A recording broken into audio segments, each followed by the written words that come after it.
Hey girl, hey, happy Wednesday. Good Maven morning to you. If you don't know me, I'm Olivia Denton Thomas, the brand counselor, helping you go from hustling to wholeness with brand strategy.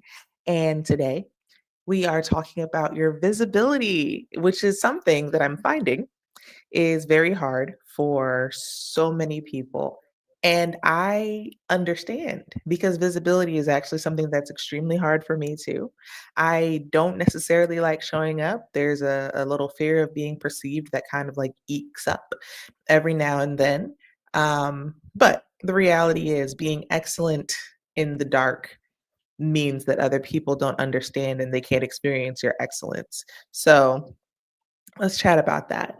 You are extremely experienced. You're running your business. You're doing great things for certain people who have already had access to you, right? So, one of the things that tends to happen is you have probably left an organization and or a company, and you already have a network that knows you.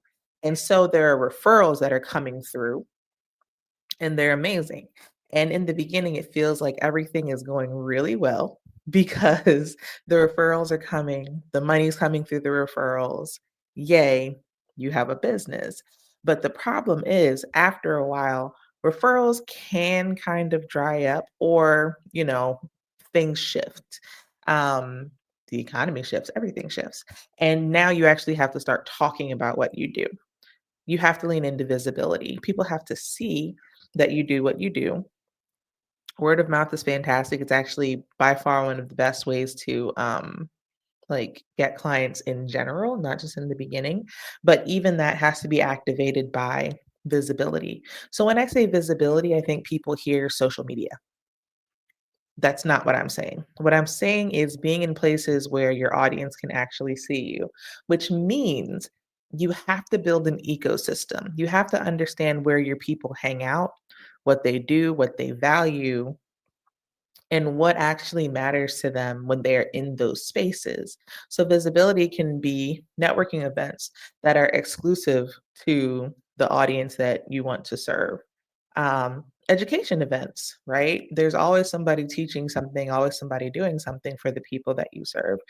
What collaborations can you create with people who already have this audience? And then there's also social media, right? The thing that I say to my clients all the time is social media is a footprint, not a step. All that other stuff is kind of taking a step. It's closer to taking a step. But social media, it's more like you reporting on what has happened, who you are, creating a scrapbook of your endeavors. And you should have endeavors, right? You should endeavor to be known and seen and actually loved, right? I think a lot of the time we don't want to be seen or really known. I think we want people to know us for our work and not necessarily for the person behind the work or even like anything within the process. We just want them to know that the results are good and that's what they're going to get. But having a connection with your humanity is going to make you worth working with. There are some people who can produce a result and it just sucks working with them. Like their personality sucks, they're not a great collaborator. What they value and what you value are incongruent, right? Like people do actually work with who they like and they repeat working with who they like. And more than trying to find new customers and clients all the time, we want to create systems of repetition for working with people who like us. And a way to do that is to make sure that your personality is visible. Your mission, your vision, your values, all of those things need to be on display. Past work, past client testimonials, even current work, maybe taking people into what it looks like a day in the life of how you get done what you get done. And I think a lot of people are afraid of that one because it's like, well, I'm going to reveal everything that I do. I don't want to reveal my trade secrets. And I get it. I do understand what you're saying, but also people might be able to steal your process. They can't steal the layers of details that get you to the result that you actually get people, right? Um, you have history, you have context and knowledge that actually makes the process work. So even if someone were trying to like replicate your end or some part of your middle or some like little thing, they can't really do it. They can only get like as far as they can get because now they're the ones who are putting it into play, which makes it inherently different. You have to be okay with the fact that you are you and the way that you deliver is right for the people that want your delivery. Not everybody's going to want your delivery. Not everybody's going to want to connect with you. And ultimately, like you do want people to have a solution and sometimes the solution isn't you. I've definitely handed potential clients to other people because it's like, oh wait, no, like I can do this for you, but we're going to have a bad time. And I would like you to have a great time and get it done, as opposed to just getting it done and being very upset at the process that we've had because, however I work or however I view life, it just doesn't really mesh. These things happen, which is why it's also good to have a like a cohort of collaborators who are people within your industry as well. I think someone called it co-opetition. Yep, because it's cooperation, but they're your competition, co-opetition. So make sure you understand your set of mission, vision, and values, like who you are, what you're doing. Understand what your audience wants to see, their aspirations, their pain points, and kind of like let them know that you are the person that can actually make it happen. I call it the hope loop, where you talk about the aspiration, you talk about the problem, why they're not getting there. Then you introduce your solution and category, and then you get back down to the aspiration where it's like saying, hey, we can actually get back to the top. We just have to do work together, right? Um, and you repeat it. You repeat it ad nauseum.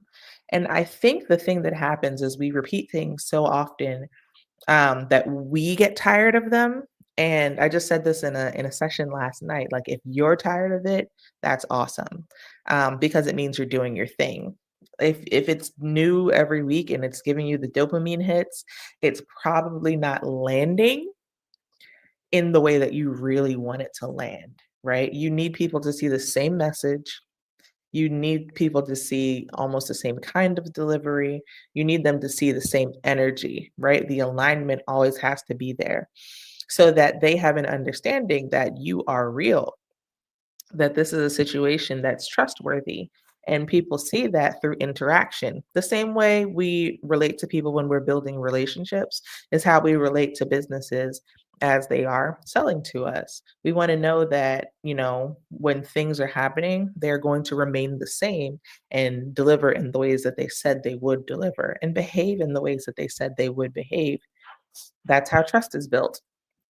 So understand yourself, understand your audience, communicate that over and over again until it feels a little weird and keep going, right? And as always, take care of yourself along the way. These things are extremely triggering, for lack of a better term, because again, you do want the dopamine hit. You do want to feel like you're introducing something new, valuable, and fun. You do want to feel like you're being validated by the work. And sometimes those likes, shares, excitement makes it feel like that's what's happening. But those things, they're okay, but they don't actually prove too much. The majority of the people who are going to buy from you are not necessarily going to like things on social media. Their buying signals are different. Their buying signals are probably more like interactions, curiosity, discovery calls, right? So sometimes you have to look for different forms of validation instead of feeling weird that you're not getting the ones that are commonly understood as good. Um, so yes, scrapbook through your social media, but also make sure you're building relationships. You're showing up where the people are showing up. You're speaking, you're presenting, you're vending, you're partnering. Like all of those things absolutely matter. Partnerships are incredible too because they show parity. It's a shortcut. When you can get in front of someone else's audience, It makes them think that, oh, these two are the same, which also means you have to be very careful about who you partner with. Is the person or entity that you're partnering with someone that already has a really good reputation? And do people really trust what they're saying and doing? Think about that as you determine who your people are, because the medium is the message, right? So, what message are they already putting out? What are people already looking for from them? And this can be said about anything, any event, any human, any social media platform. What message is already being put out here? Does this align with what I want to put out or what I want to be known for? The medium is the message as well. Um, yeah, Yeah, take care of yourself. Because again, like all of these things are an experimental process. So many things you want to say are going to work because you want them to work, but you have to release, which which sounds crazy. You almost have to release the idea that things are going to happen the way you think they're going to happen, and just recognize that everything in life really is an experiment. You're testing things, you're trying, you're taking notes. It goes from hypothesis to theory, and the thing about theory is it's still being proven or disproven all the time, which means you're still going to have to continue to innovate as you iterate. You never stop iterating, you never stop innovating, because once you do, once you're not growing, you're dead, right? This is basic biology, right? If it's not growing, it's dead. And growing might not even look the same on the outside as it does on the inside. So there's that too. I'm going to go. In the meantime, though, stay intentional and keep flourishing. If you want to join me on my current cultivation and harvest sprint, I will drop the details in the comments. It is a free little guide for that, or you can pay what you want. Some people, I didn't expect this. Some people have actually been like paying for it, and I'm grateful. Thank you to those who are investing in themselves, first of all, right? When you put your money where your mouth is, you're more likely to take action, investing in yourself, and then also investing in me, right? That shows me signs of belief, which is pretty cool. So I'll drop the cultivation and harvest resource in the comments. I really hope you join me with this. It's a simple three-part process.